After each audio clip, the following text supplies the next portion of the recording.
Assalamualaikum warahmatullahi wabarakatuh. Alhamdulillahirrabbilalamin. Wassalatu wassalamu ala asyrafil anbiya wal mursalin nabiyina wa habibina Muhammadin wa ala alihi wa sahbihi ajmain. Amma ba'd. Puji syukur marilah kita panjatkan kehadirat Allah Subhanahu wa taala atas segala nikmat yang telah diberikannya kepada kita, terutama nikmat iman, nikmat Islam dan nikmat sehat walafiat. Salat serta salam marilah kita limpah curahkan kepada junjungan kita Nabi Muhammad SAW, pada keluarga, sahabat dan para pengikutnya, dan yang mana mudah-mudahan kita termasuk ke dalam pengikut beliau yang istiqomah menjalankan sunnahnya hingga akhir zaman. Amin ya rabbal alamin.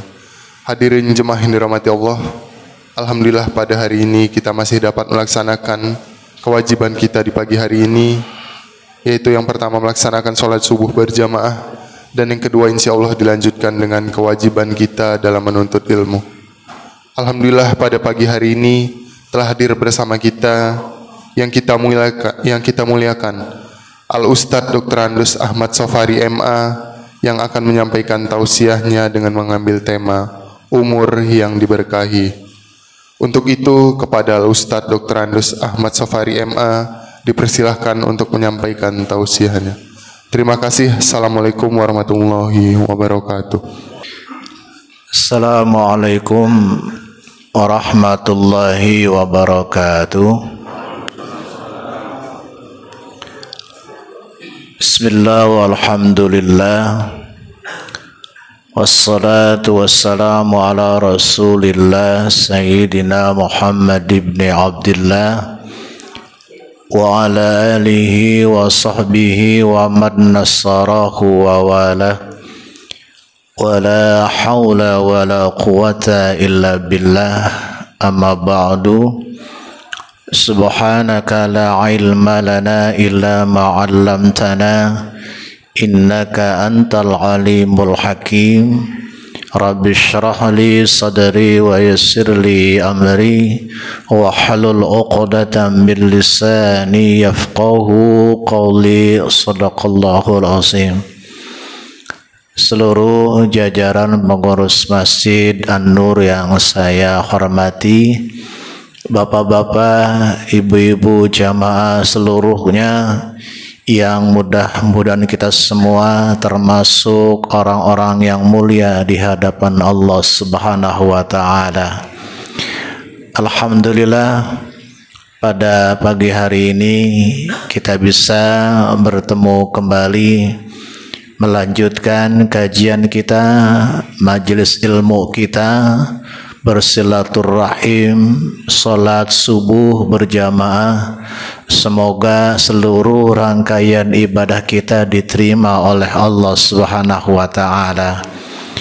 Kalau pada pagi hari ini Allah mengumpulkan kita di masjid ini, semoga nanti Allah mengumpulkan kita semua kembali di surganya Allah Subhanahu wa taala.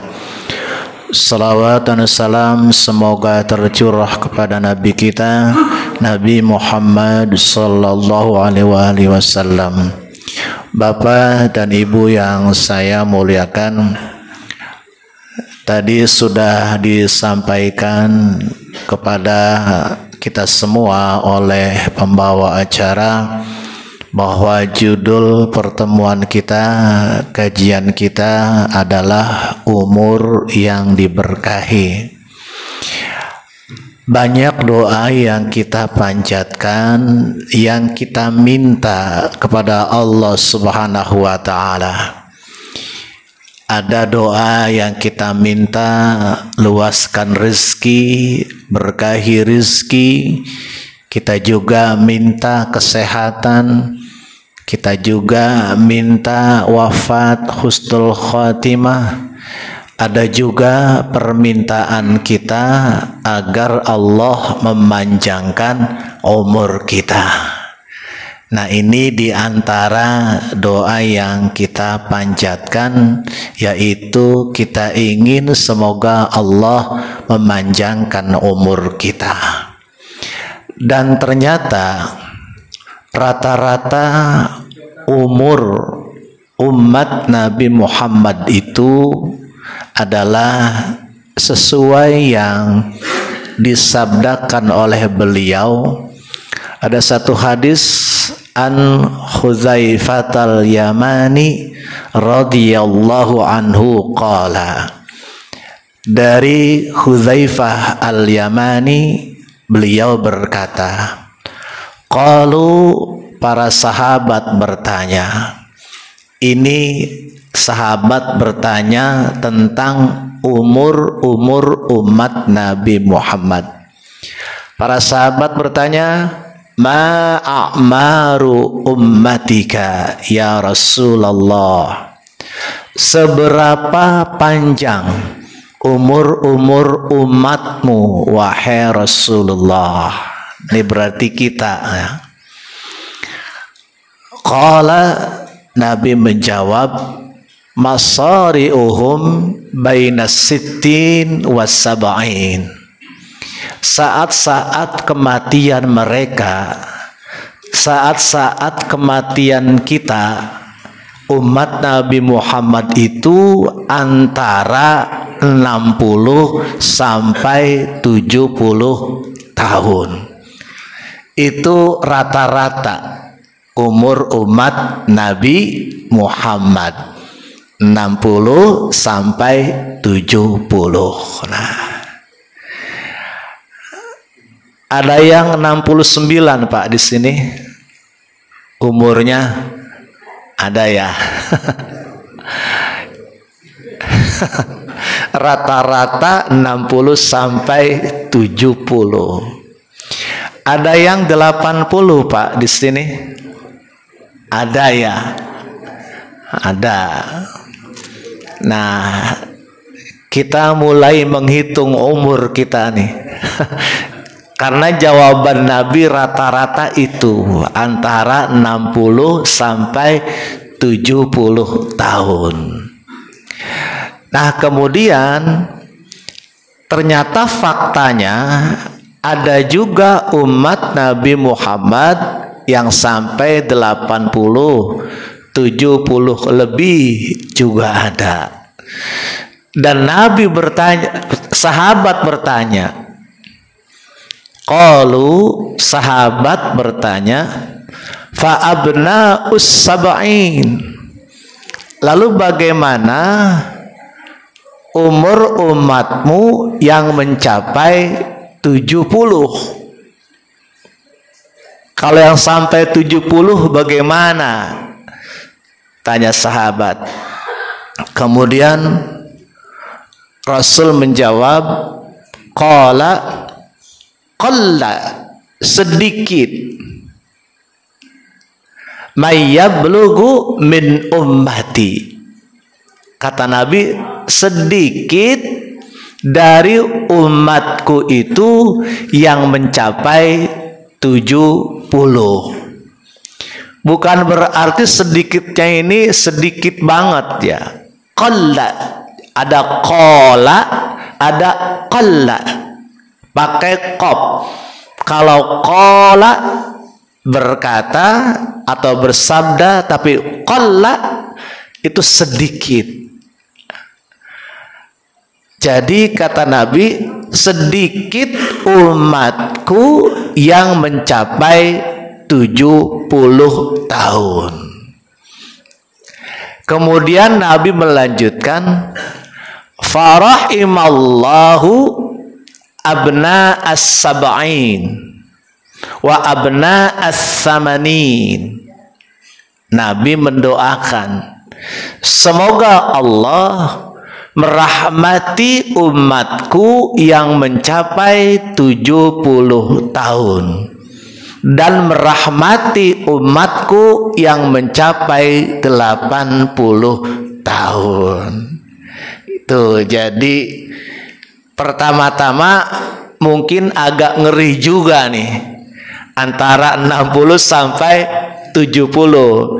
Ternyata yang 70 lebih 80 itu didoakan oleh Nabi, semoga Allah merahmati umatku yang mencapai 70 atau 80 tahun. Ya. Berapa Pak Haji? Umur 17. 90. Masya Allah, didoakan oleh Nabi ya.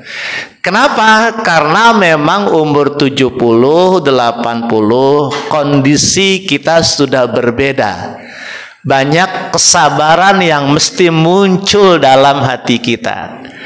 Ya, kadang-kadang kepengenan banyak tapi apa daya. Ya, itu makanya didoakan oleh Nabi kita, Nabi Muhammad SAW. Itu bagian yang pertama, kita minta panjang umur, tapi faktanya umur umat Nabi Muhammad kata beliau rata-rata 70, 60 sampai 70. Yang 70 ke atas 80 didoakan oleh Nabi di hadis ini. Baik Bapak Ibu, kita lanjutkan. Nah, ketika kita semakin dewasa, atau semakin tua, seharusnya apa yang kita perkuat.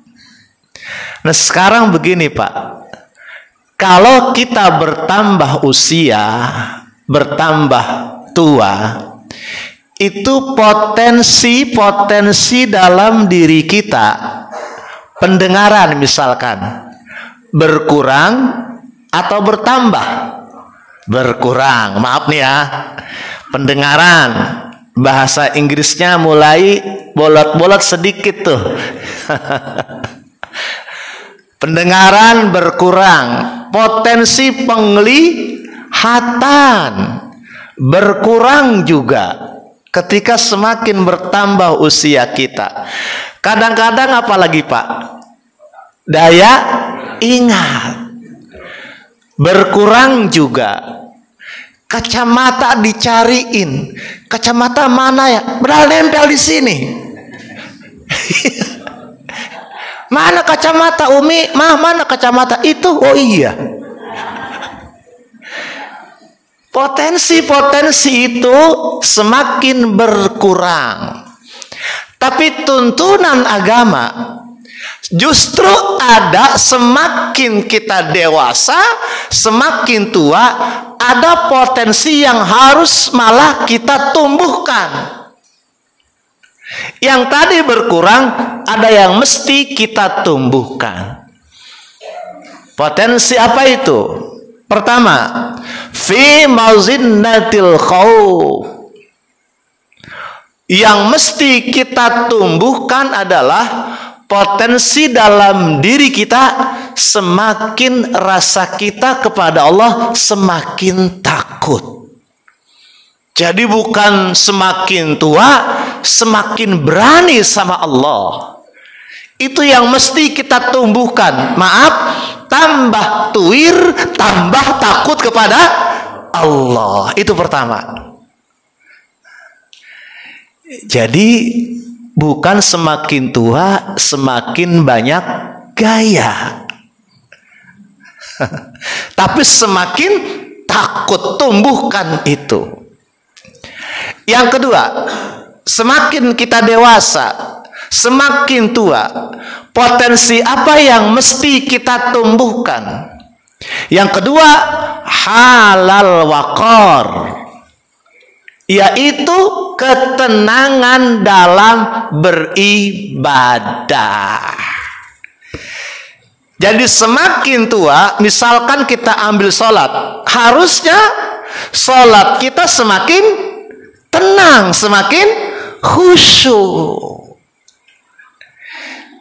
Kenapa? Maaf, sedikit lagi barangkali kita menghadap Allah. Jadi semakin tua kita semakin menumbuhkan ketenangan dalam beribadah. Jadi yang riak-riak ketika kurban, ketika haji, ketika sedekah, ketika sholat, riak-riak itu udah seharusnya hilang. Karena kita semakin tua. Cukup, kata Imam Ghazali, afala takfilni ru'yatullah. Apakah tidak cukup perhatian Allah kepada kita? Cukup yang kita cari hanya perhatian Allah. Udah tua nggak perlu cari-cari perhatian yang lain untuk ibadah. Ini kayak ngajarin yang tua nih. Sudah dewasa, tidak perlu cari-cari yang lain, cari perhatian, cari pujian. Sudah tua, afala takfilni ru'yatullah. Cukup yang kita cari perhatian Allah. Salat kita tambah tenang, tambah khusyuk, ya, masya Allah. Jadi udah dua. Satu, tumbuhkan rasa takut kepada Allah. Dua, potensi tumbuhkan ketenangan dalam beribadah. Ketenangan dalam beribadah. Ada nggak, Bu, orang umroh selfie-selfie di depan Ka'bah udah tua? Ada nggak, Bu?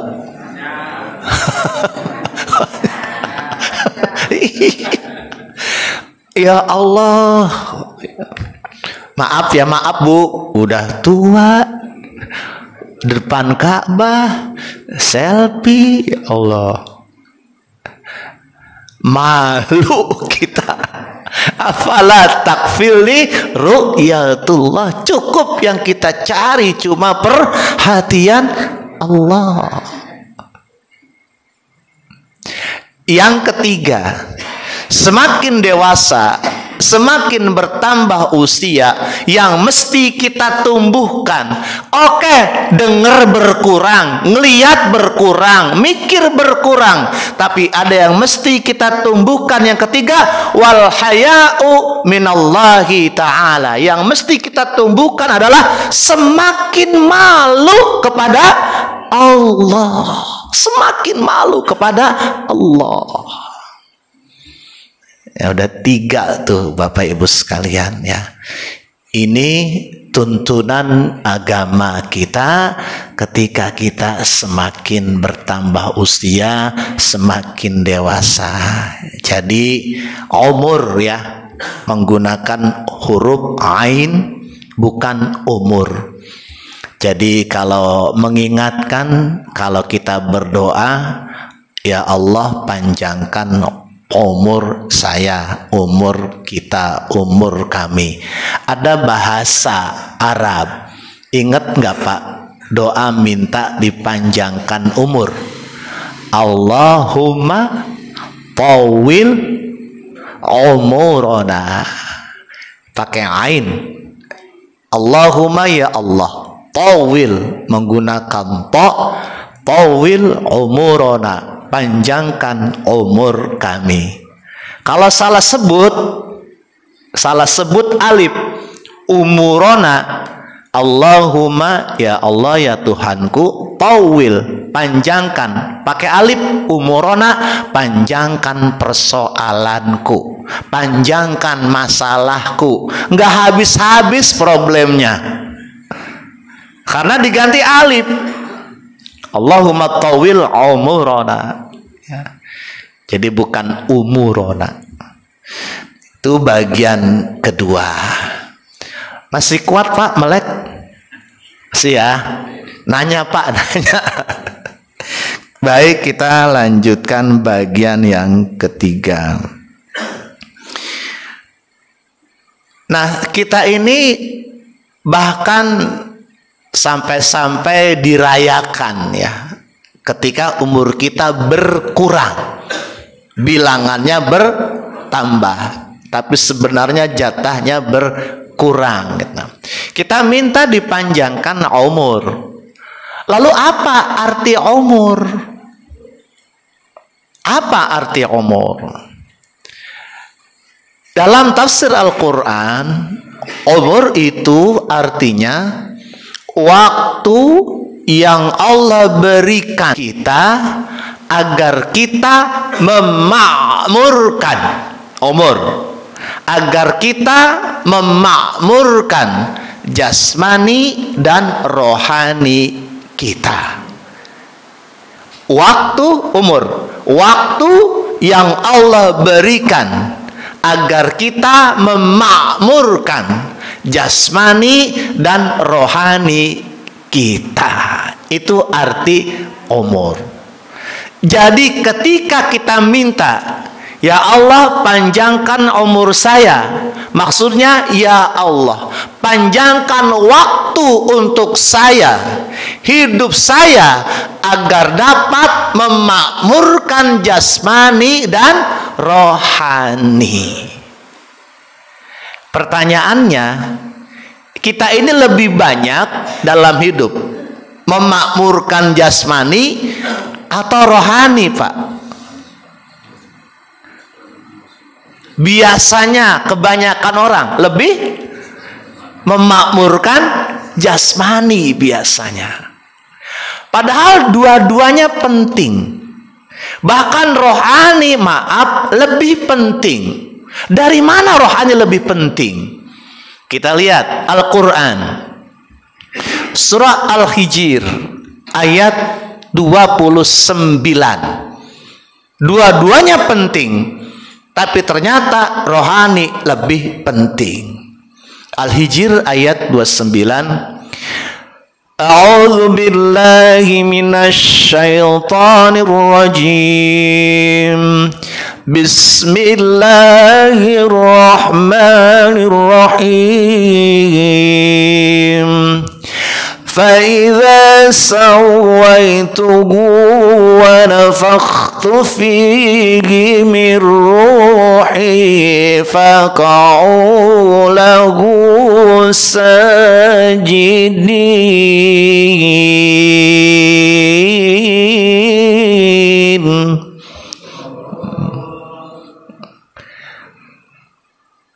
فإذا سويته,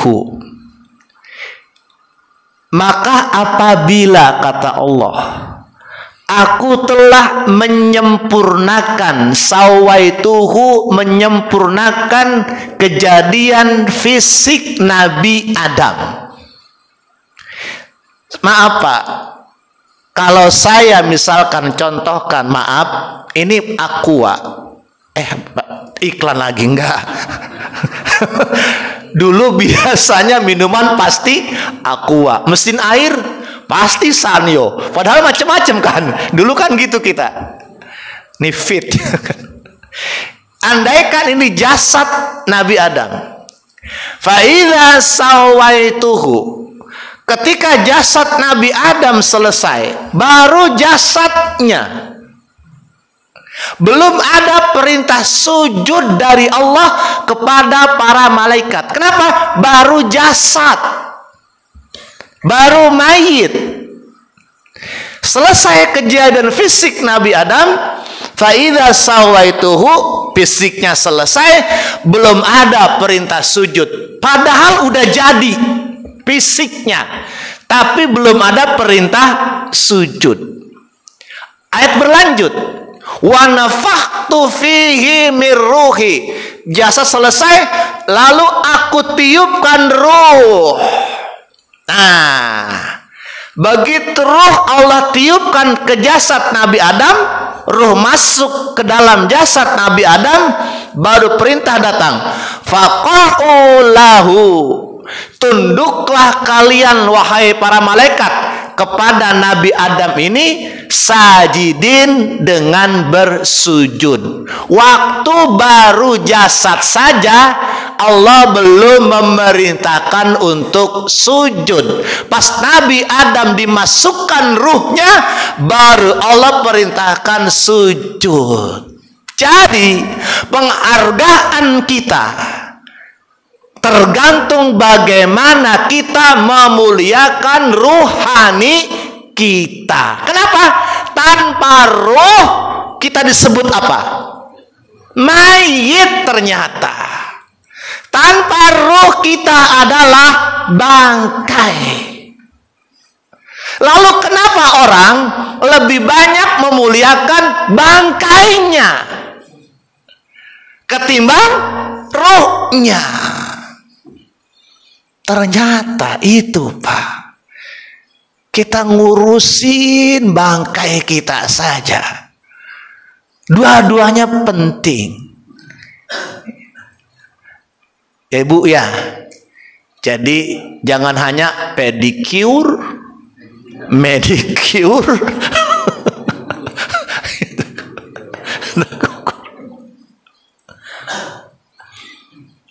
Dua-duanya penting. Jasmani, rohani. Ternyata jujur, mungkin kita lebih banyak memakmurkan jasmani kita. Padahal tanpa ruh kita adalah bangkai. Contoh,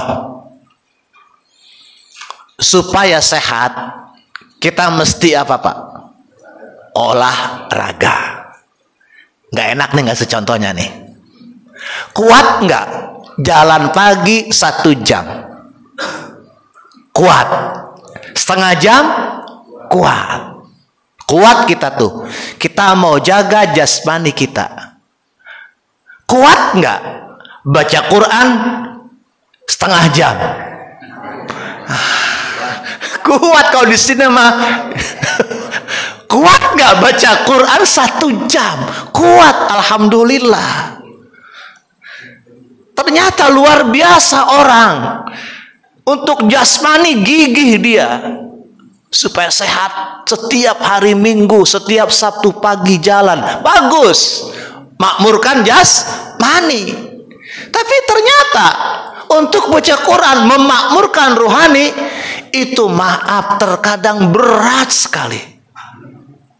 Baru 2 lembar udah miring.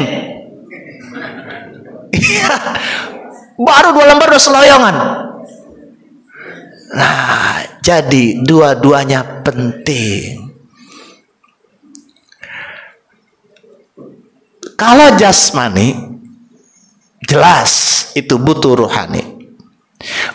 Nah, itu sekarang bagaimana cara memakmurkan rohani? Jasmani tadi udah tuh. Kita makan, kita istirahat, kita olahraga. Itu bagian memakmurkan jasmani. Sekarang memakmurkan rohani bagaimana?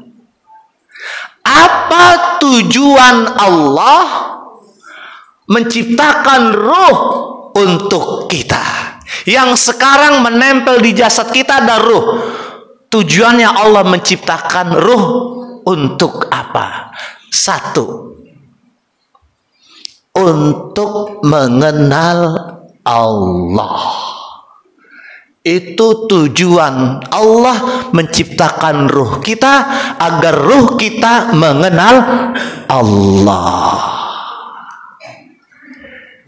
Makanya ini bagian dari cara hadir di majelis ilmu, bagian dari cara memakmurkan rohani.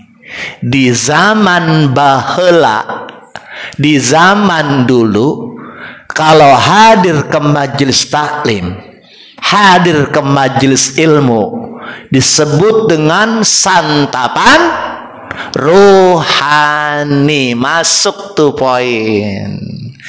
Ini santapan rohani kita di antaranya lewat hadir di majelis ilmu. Semoga kita lebih mengenal Allah Subhanahu wa ta'ala. Lewat hadir di majelis ilmu yang kedua, semoga kita semakin dekat kepada Allah Subhanahu wa ta'ala. Itu tujuan Allah menciptakan ruh kepada kita.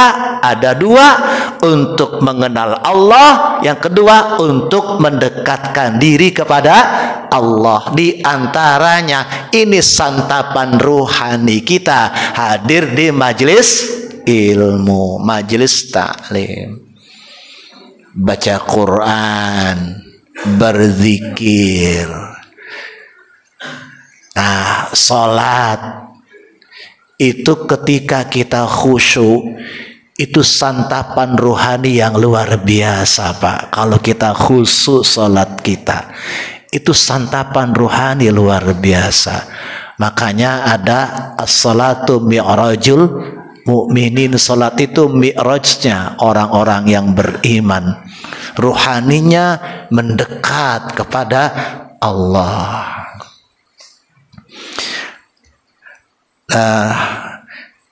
Itu bagian yang ketiga, bahwa ternyata memang faktanya semoga kita tidak memikirkan memakmurkan jasmani, tapi lebih utama lagi kita harus memakmurkan rohani kita, berzikir dan sebagainya. Poin yang keempat,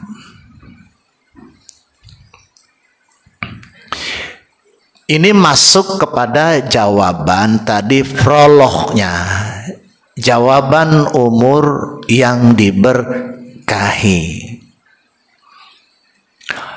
Dalam kitab-kitab tafsir, barakatun atau berkah itu az-ziyadatul khair, bertambah-tambah kebaikan. Singkat yang pertama, umur yang diberkahi adalah usia atau umur yang dipenuhi kebajikan. Itu umurnya berkah, itu orang. Umurnya dipenuhi kebajikan. Jadi umur diberkahinya seseorang bukan harus pasti pada saat karirnya sedang bagus-bagusnya. Bukan berarti harus itu. Umur yang diberkahi bukan berarti hanya pada saat ia menduduki posisi penting dalam hidupnya. Bukan itu. Oke, misalkan ada saat dia produktif, saat karirnya bagus, 30, 40 sedang bagus-bagusnya, 45 sedang gigih-gigihnya. Tapi maaf, rezekinya banyak, tapi sholatnya enggak. Karirnya bagus, semakin nanjak, semakin baik posisinya, tapi sholatnya kadang-kadang sholat, kadang-kadang enggak. Posisinya di usia itu bagus, tapi secara agama itu bukan umur yang diberkahi. Jadi umur yang diberkahi adalah kapan, di usia berapa dia banyak melakukan kebaikan. Tergantung usianya berapa dia banyak kebaikan, di situ umurnya yang diberkahi. Maka ada istilah husnul khotimah. Kenapa? Banyak orang usia-usia balik sampai muda, sampai 25, itu maaf, sholatnya nggak beres. Bahkan ada yang maaf mungkin berjudi, waktu muda. Tapi sehabis itu dia 25 ke atas, dia banyak kebaikannya, dekat kepada Allah. Ternyata umur 40 dia meninggal. Usia 25 ke atas itu ketika dia jadi orang benar, itulah umur yang diberkahi. Jadi bukan pada saat 25 ke bawah kaya tapi nggak sholat, karir bagus tapi nggak sholat, itu bukan umur yang diberkahi. Ini bukan ngomel, supaya semangat ya Pak ya, supaya semangat, Pak.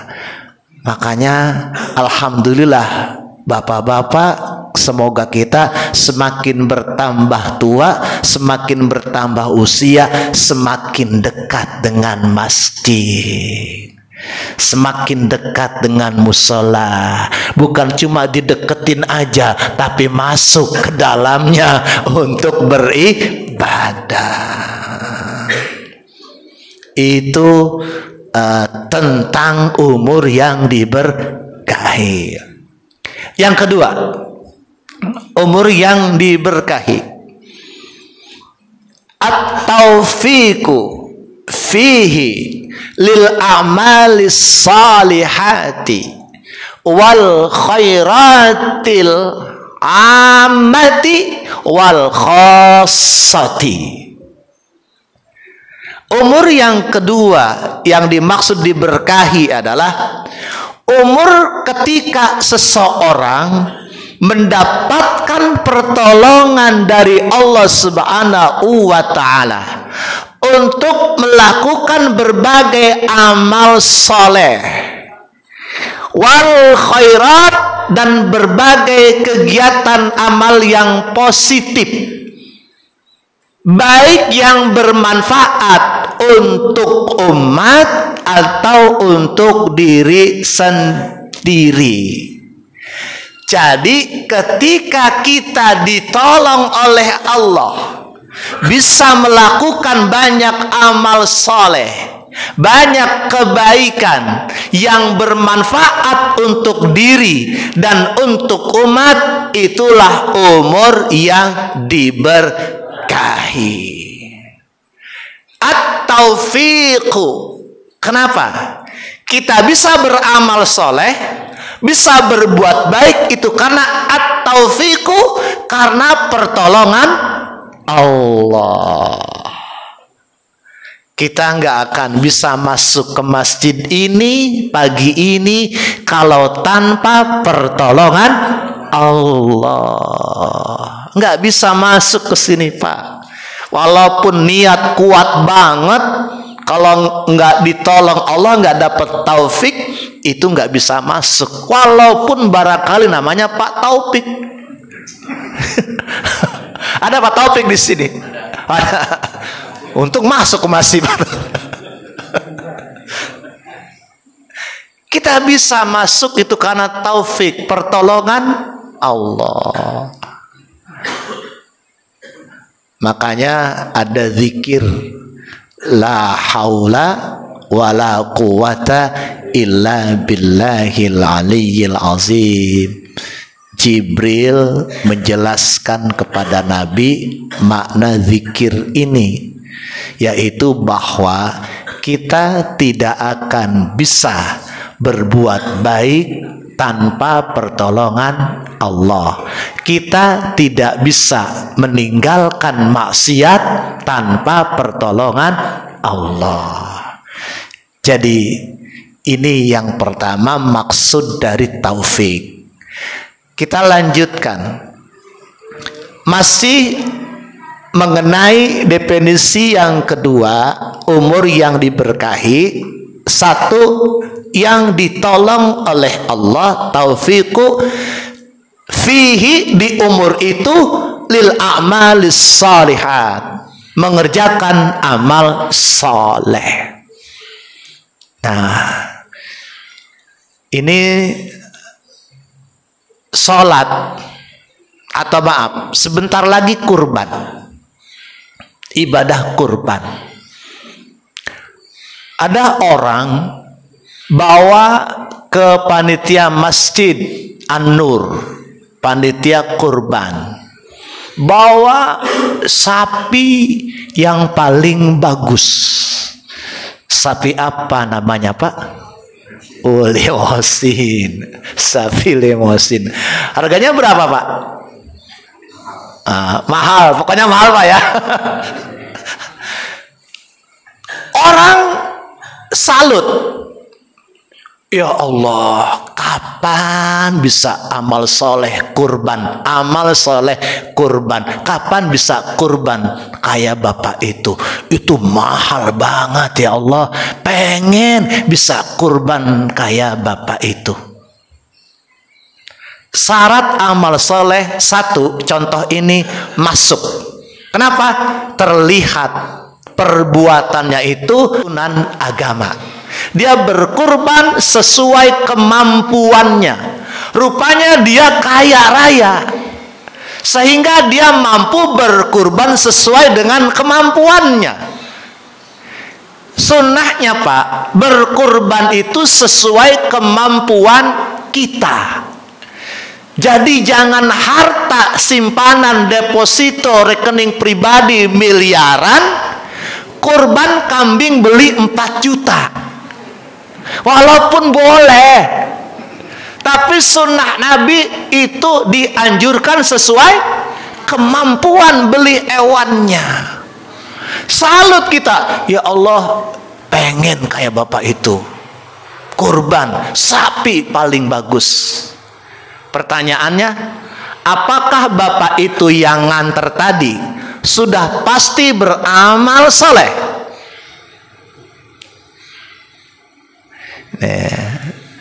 Sudah pasti beramal soleh. Secara perbuatannya terlihat satu, perbuatannya amal soleh. Syarat kedua, kalau mau masuk amal soleh ada syarat kedua. Makanya surat Al-Asr, illal ladzina amanu wa 'amilus shalihati wa tawasaw bil haqqi wa tawasaw bis sabr. Tafsir amal soleh syarat kedua, apa niat dia? Apa niat dia melakukan ibadah tadi? Apa niat dia beli hewan yang paling mahal? Maaf, apa niat dia pergi umroh? Apa niat dia sampai mati? Ketekan sendiri Pak, saking semangatnya nih. Apa niat dia salat? Apa niat dia sedekah? Syarat amal soleh, oke, yang pertama kelihatan bawa hewan yang paling bagus. Tapi apa niatnya? Apa motivasinya beli hewan yang paling bagus untuk kurban? Kalau niatnya ingin dipuji orang, maka syarat kedua tidak masuk. Bukan amal soleh. Di mata manusia amal soleh, di hadapan Allah bukan amal soleh. Hati-hati. Iya Pak Haji, amal salah, amalnya salah. Kadang-kadang namanya soleh, tapi perbuatannya banyak yang salah. Ada nggak pencuri namanya Pak Soleh? Ya Allah, namanya didoain sama orang tua soleh, tadi pekerjaannya salah melulu ya. Itu Pak penting. Jadi jangan sampai bertahun-tahun tambah umur, tambah usia, ternyata umur kita nggak berkah. Kenapa? Ibadahnya, fisiknya iya dilihat amal soleh, tapi bertahun-tahun hatinya ibadah. Bukan karena Allah, itu bukan umur yang diberkahi. Nah, ini mengingatkan Pak ya. Dan itu yang termasuk banyak disaksikan itu kan memang yang agak apa ya, demonstratif dalam arti banyak dilihat orang itu haji ya, ada pelepasan gitu. Hati-hati kita, niat kita ya, hati kita. Jadi apa motivasi, itu yang paling penting ya. Makanya ada sahabat Nabi, Utsman bin Maz'un. Utsman bin Maz'un ini ikut perang Badar bersama Nabi kita. Saleh jihad bersama Rasulullah. Ketika Utsman bin Maz'un wafat, istrinya berkata, "Berbahagialah engkau, suamiku, dengan surga yang menantimu." Istrinya berkata, "Surga menantimu." Ini juga pelajaran. Ketika kita pasang status atau berkata kepada sahabat kita dengan niat yang baik, tapi hati-hati, kalimat ini tidak direstui Nabi. Apa itu? Ketika sahabat kita meninggal, maksud kita baik, kita ucapkan surga menantimu. Kalimat ini tidak direstui oleh Nabi. Kita lihat. Istrinya Utsman bin Maz'un berkata, "Surga menantimu wahai suamiku." Nabi dengar. Lalu Nabi membenarkan ucapan yang tidak tepat itu. Sebelum Nabi benarkan, ada reaksi yang istrinya Utsman bin Maz'un ini kurang puas dengan reaksi Nabi, yang tidak puas dengan ucapan istrinya tadi.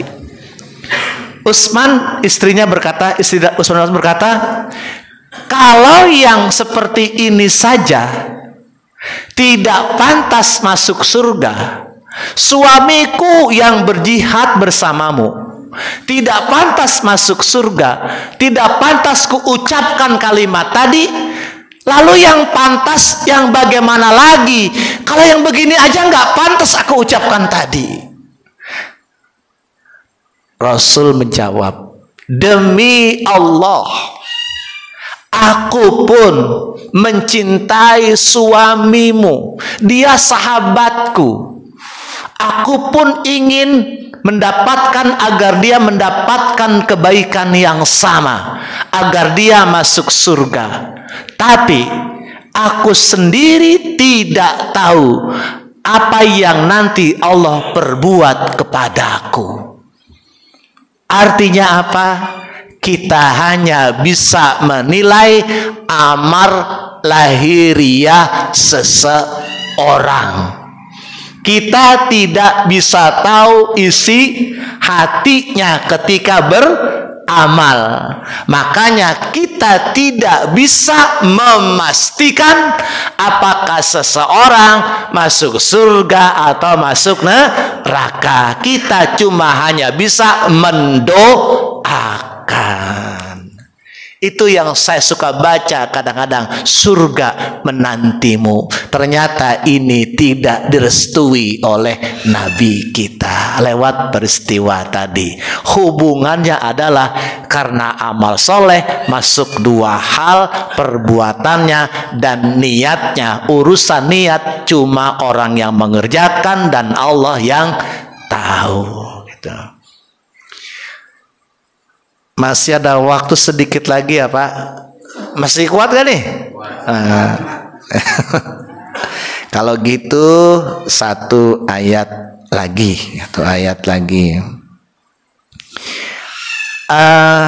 Ada satu ayat Al-Quran. Ini bagi orang yang berumur 40 tahun meninggal belum bertaubat, nasibnya bagaimana? Ada orang yang umur 60 tahun meninggal belum bertaubat, nasibnya bagaimana? Surat Fatir ayat 37. Fatir ayat 37. A'udzu billahi minasy syaithanir rajim.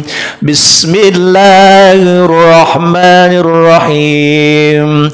Wa hum yastarikhuna fiha rabbana akhrijna na'mal salihan ghayra alladhi kunna na'mal awalam nu'ammirkum ma yatadhakkaru fihi man tadhakkar wa ja'akumun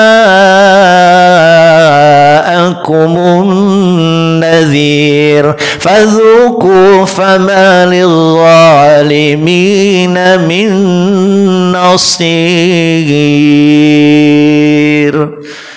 Ya, udah semakin tua dengar ayat Quran begini, khusyuk sama ngantuk nggak ada bedanya nih, sama. Ayat ini wahum dan mereka. Tafsir, siapa mereka? Yang umur 40 meninggal belum taubat, umur 60 meninggal belum taubat. Wahum yastarikhuna fiha, mereka berteriak sangat keras, fiha, di dalam api neraka jahanam. Nanti pasti ada orang yang begini. Ada orang yang 40 meninggal belum taubat. Dan ternyata mungkin sudah ada 60 meninggal belum taubat. Yastarikhuna fiha, mereka berteriak sangat keras. Sangat keras. Kenapa? Karena sakitnya luar biasa. Ini bukan dongeng, tapi informasi Al-Quran. Bapak-bapak cermati. Ibu masih kuat, masih melek, Bu? Nah, dengarkan ayat ini pada kata yastarikhuna. Yastarikhuna. Adakah huruf to? Ada. Asal kata yasrakhuna di ayat ini pakai to.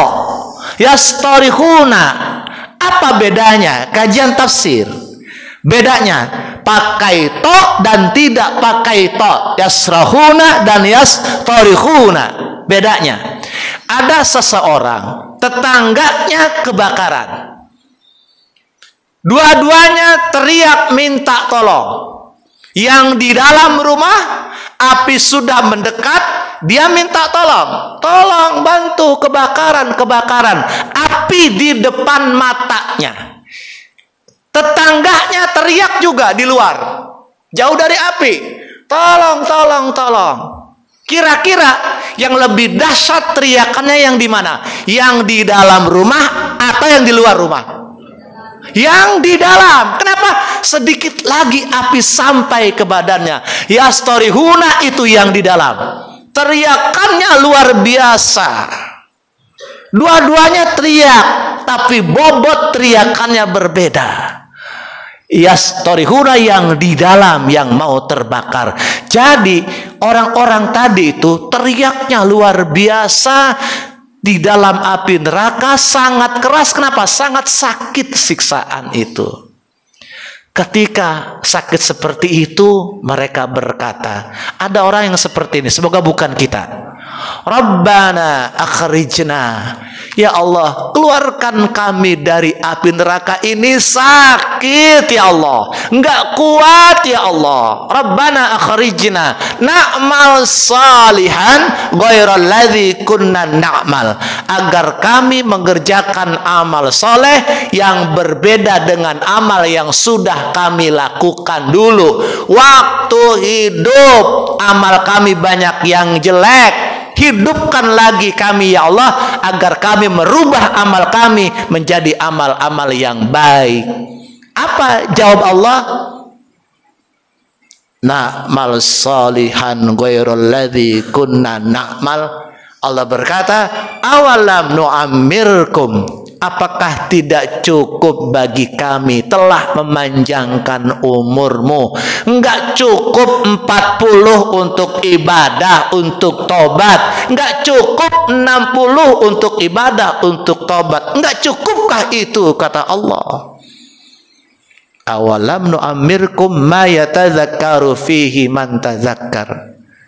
Tidak cukup untuk berpikir sebagaimana orang-orang yang berpikir. Waja'akumun nadhir, padahal telah datang peringatan kepadamu, nasihat kepadamu banyak banget, kata Allah. Kamu sudah tua, dinasehati sholat, puasa, peringatan sudah banyak datang, kata Allah, tapi tidak kamu laksanakan. Fadzukul, maka rasakan sekarang, kata Allah. Fabaliz zalimina min nasir, tidak ada seorang pun penolong bagi orang-orang yang zalim.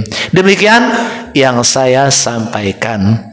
Semoga lewat uraian ini kita bisa beramal soleh sebanyak-banyaknya sehingga usia kita, umur kita diberkahi oleh Allah Subhanahu wa ta'ala.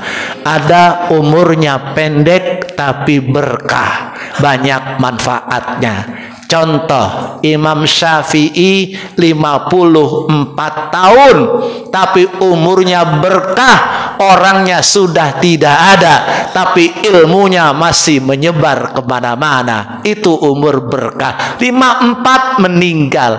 Al-Ghazali 55 tahun, 55 sama dengan saya 55 sekarang. Pak Samsudin berapa? 60 lebih. Ada bonus yang udah kalah sekarang ya.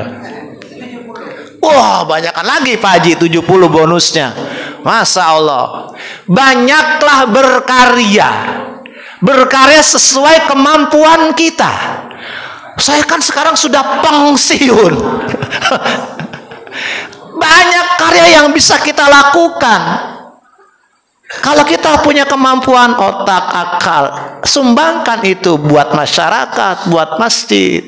Punya hubungan, relasi, manfaatkan itu untuk kemajuan umatnya.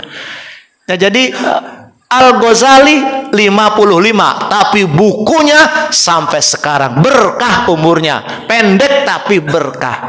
Imam An-Nawawi 50 tahun, pendekkan lagi tapi umurnya berkah Pak, kebaikannya sampai sekarang. Mudah-mudahan kita bisa mengisi hidup kita dengan umur yang diberkahi. Demikian dari saya. Ada yang ingin menambahkan atau sharing, silakan Pak kalau ada sebelum kita tutup kajian ini. Baik, selanjutnya untuk sesi diskusi atau tanya jawab dipersilahkan kepada Bapak Ibu jika ada yang ingin ditanyakan.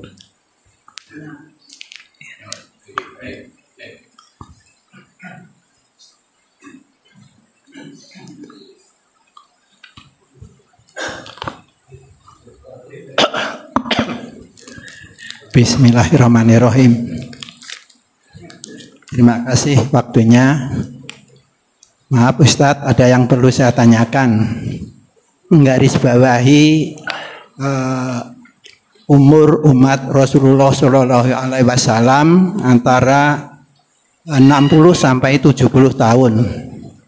Di dalam keseharian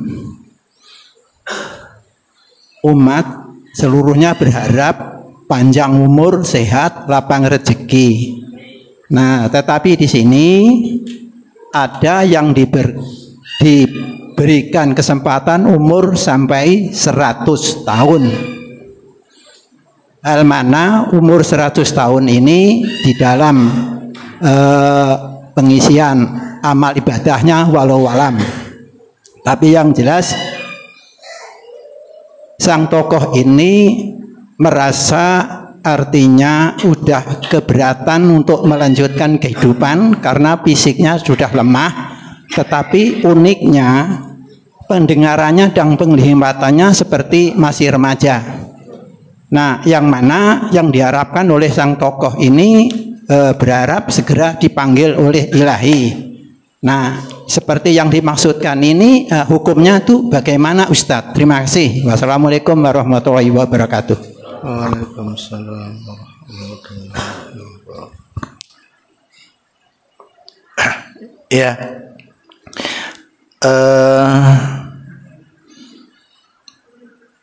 Ada namanya siapa, Pak? Mohon maaf.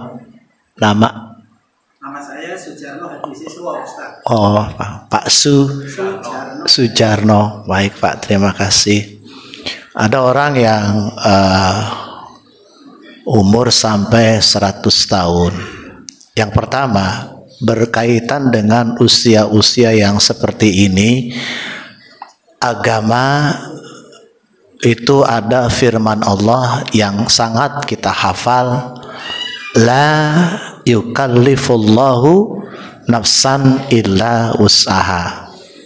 Allah tidak membebani seseorang melainkan sesuai kemampuan. Bukan dipakai untuk bencana.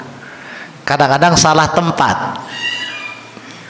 Ayat ini bukan untuk musibah. Allah nggak bakal menimpakan musibah, melainkan sesuai kemampuannya. Bukan. Ayat ini untuk kewajiban agama. Tidak membebani seseorang, melainkan sesuai kemampuannya. Sudah lanjut usia, maaf ya, kadang-kadang sholat tidak bisa berdiri, boleh duduk, atau maaf kadang-kadang pikun. Nah, pikun ini jangan akhirnya kita yang sehat berantem. Baru 2, udah 4. Kita tahu diri saja. Kenapa? Tidak. Dia dibebani sesuai kemampuannya. Diingatkan udah. Tapi jangan terus berdebat, ya memang sudah lupa. Itu. Jadi beribadah sesuai kemampuan, dan tidak perlu bersedih dengan tambahnya usia ketika ibadah kita terasa kurang sempurna. Tadi poin di awal ada halal waqar, ketenangan dalam beribadah. Ada orang yang merasa, ya Allah Pak Ustadz gimana nih, saya pengennya berdiri tapi udah nggak kuat, saya sedih nggak bisa diri, udah tua. Jangan sedih, la yukallifullahu nafsan illa usaha. Ada yang sampai begitu tuh, memaksakan. Oke, itu kaitan dengan ibadah. Kemudian andaikan ya umur seseorang sudah 100, dia berharap ya, karena kondisi seperti itu Nabi mengajarkan ya, kalau bahasa Indonesianya, ya Allah andaikan usiaku, doa Nabi, baik bagiku maka hidupkan aku. Nah, andaikan kematian baik bagiku maka wafatkan aku. Itu redaksi hadis, Pak. 2 tuh enak. Ya Allah, kalau dengan bertambah usiaku, baik bagiku, hidupkan aku. Kalau dengan kematian, baik bagiku, matikan aku. Jangan langsung berdoa, minta mati. Itu doa yang dituntun Nabi. Ya, cukup jelas barangkali, Pak. Iya. Iya, terima kasih Pak Sujarno. Asli mana Pak? Dari Jawa Timur. Dari Jawa. Magetan, ora apa-apa Pak. Magetan, apik Pak. Baik, terima kasih. Jelas ya Pak ya? Ya. Oh, silakan. Assalamualaikum warahmatullahi wabarakatuh. Salam. Mohon maaf sebelumnya Pak Ustadz, ini di luar tema, tapi dalam momentum kurban. Oh ya. Ini dalam semata-mata untuk kesempurnaan ibadah. Jadi gini Pak Ustadz, sepemahaman saya kurban hukumnya wajib, walau ada sebagian juga pendapat ulama sunat muakkad, tapi saya lebih memilih pemahaman wajib dengan syarat. Jadi sebagian orang ada melakukan kegiatan ini ditujukan kepada orang yang telah meninggal. Dan sepemahaman saya, buat orang yang sudah meninggal tidak disyaratkan untuk berkurban. Kaitannya dengan yang saya sampaikan ini, di saat pemahaman seperti saya ini hukumnya wajib, ada yang kurban yang memilih sapi yang 1 ekor sapi 7 orang bergabung dengan yang 1 orang tadi almarhum, ditujukan pada almarhum. Hukum wajib pada diri saya yang saya pahami dengan hukum yang satu lagi tadi itu yang buat ditujukan pada yang udah almarhum, jatuhnya kalau pemahaman saya adalah sedekah. Terjadi gabungan ini semata-mata dalam walaupun boleh kan gitu, tapi kan dia tidak dibebani di situ Pak Ustaz. Jatuhnya menurut pemahaman saya adalah sedekah. Apa gabungan ini kira-kira gimana Pak Ustaz? Nah itu, satu sisi kita berpemahaman bahwa kita adalah wajib karena ini gabungnya terhadap 1 ekor sapi Pak Ustaz. Walaupun memang ada solusinya, ya kalau kita berpemahaman seperti itu ya pilih aja 1 ekor kambing supaya jangan bergabung dengan yang tidak dibebani dengan hukum wajib tadi. Nah kira-kira gitu Pak Ustaz, mohon pencerahannya. Assalamualaikum warahmatullahi wabarakatuh. Waalaikumsalam warahmatullahi wabarakatuh. Saya lupa namanya, udah lama nih nggak ketemu. Iskandar Pak Ustaz. Iya, Pak Iskandar, ya Allah. Kalau Bapak mengambil pendapat kurban itu wajib, berarti Bapak menganut pendapat Imam Malik, mazhab Maliki. Itu ada di kitab fikih standar, kitab Kifayatul Akhyar. Ada pendapat ulama tentang hukum kurban. Mazhab Syafi'i dengan ayat fasalli li rabbika wanhar, beliau menyimpulkan dari ayat ini mazhab Syafi'i berkurban hukumnya sunnah muakkadah. Itu mazhab Syafi'i. Tidak ada larangan mau menganut pendapat yang mana. Oke. Mazhab Maliki itu kurban hukumnya wajib. Mazhab Hanafi berkurban hukumnya wajib bagi negara yang penduduknya sudah kaya raya dan mencapai nisab. Kalau Maliki semua wajib. Hanafi di negara yang penduduknya sudah kaya raya dan mencapai nisab. Nah, lalu mazhab Syafi'i ternyata faktanya ini bukan berarti mengesampingkan, ya, hanya sebagai wawasan tambahan. Mazhab Syafi'i itu 50% dari penduduk muslim dunia, 50% bermazhab Syafi'i. Mazhab Maliki 5% dari penduduk dunia. Itu 25% mazhab Maliki dari penduduk dunia. Itu di Maroko banyak itu. Negara Afrika Maliki. Mazhab Hanafi itu 35% penduduk dunia. Mazhab Hanafi banyak Pakistan, Sri Lanka, Bangladesh. Itu mazhab Hanafi. Syafi'i Indonesia, Mesir, Palestina banyak juga. Nah, maaf, mazhab Hambali Arab Saudi itu faktanya 5% penganut mazhab Hambali dari penduduk dunia Islam. 5%. Kadang-kadang mohon maaf, ini pemahaman mesti diluruskan. Bukannya salah, mesti diluruskan. Kenapa? Kita kadang-kadang standarnya Arab Saudi. Di sana udah lebaran kok kita belum. Udah salah kok kita belum. 5% loh Pak mazhab Hambali di dunia. Maksud saya adalah patokannya bukan harus ke sana. Urusan Idul Fitri, Idul Adha, kita punya terbit matahari berbeda waktunya dengan mereka. Kalau mau sama harusnya zuhur di sana juga kita di sini bareng zuhur. Bedanya bisa jadi 4 jam kan. Nah, itu. Jadi maksud saya adalah sebagai gambaran.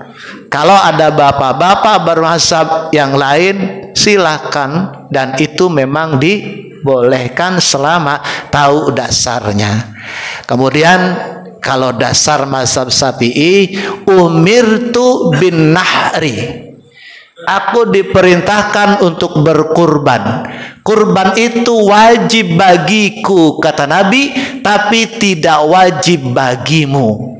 Bagi umat Nabi Muhammad, kurban tidak wajib. Bagi Nabi wajib. Ini dalil mazhab Syafi'i. Nah, jadi kalau ada jamaah bermazhab Maliki, mazhab Hanafi, ya silahkan, ditunjang dengan pengetahuan dan wawasan. Nah, kemudian kalau berkurban untuk orang yang meninggal, kalau mazhab Syafi'i itu cuma ada satu pendapat. Cuma satu pendapat yang membolehkan berkurban untuk orang yang meninggal. Selebihnya tidak diperbolehkan. Selebihnya cuma satu yang membolehkan. Enaknya apa? Kalau ada perbedaan ulama, kita jangan malah ngeluh, malah bingung. Enak iya. Kenapa? Oh, ternyata ada ulama yang membolehkan, dan mereka tidak berfatwa asal-asalan. Tentu ada dasarnya. Sebetulnya itu yang dimaksud ungkapan ikhtilafu ummati rahmatun. Perbedaan itu rahmat. Jadi jangan, oh ini enak iya, kalau lagi begini, wah ternyata ada yang membolehkan. Yang tanggung jawab mereka, Pak. Gitu. Kita tahu dasar-dasarnya. Ada satu pendapat yang membolehkan berkurban untuk orang yang meninggal. Yang wajib itu untuk orang yang meninggal kalau diwasiatkan. Baru tuh. Misalkan tahun ini orang tua kita kemarin sebelum wafat pesan, nanti korban tahun ini kurban ya. Nih ayah udah siapin uangnya. Itu ya. Tahu-tahu meninggal. Nah, itu baru wajib. Walaupun bapaknya sudah meninggal, kurban untuk bapak tadi. Kenapa? Dia berwasiat. Dan keluarganya nggak boleh makan sedikit pun dagingnya, karena korbannya korban wasiat. Ya. Itu saya rasa Pak Iskandar ya. Jadi silahkan saja, no problem. Di Islam ada mazhab Maliki, mazhab Hanafi, mazhab Hambali. Tidak apa-apa. Yang penting kita tahu dasarnya dan tetap saling menghormati atau tasamuh. Tetap bisa bekerja sama. Demikian Pak. Baik, mengingat waktu dicukupkan. Terima kasih Ustadz atas materi yang diberikan. Semoga apa yang disampaikan tadi dapat bermanfaat bagi kita semua. Amin ya rabbal alamin. Selanjutnya mohon ditutup dengan doa Ustadz. Mari sama-sama kita berdoa. Bismillahirrahmanirrahim. Alhamdulillahi rabbil alamin. Allahumma salli wa sallim wa barik ala sayyidina Muhammad wa ala ali sayyidina Muhammad. Rabbana zidna ilman nafi'a wa aqlan kamila wa fahman zakiya wa rizqan halalan kathiran tayyiban mubaraka. Rabbana atina fid dunya hasanah wa fil akhirati hasanatan wa qina adzabannar. Walhamdulillahi rabbil alamin. Assalamualaikum warahmatullahi wabarakatuh. Waalaikumsalam.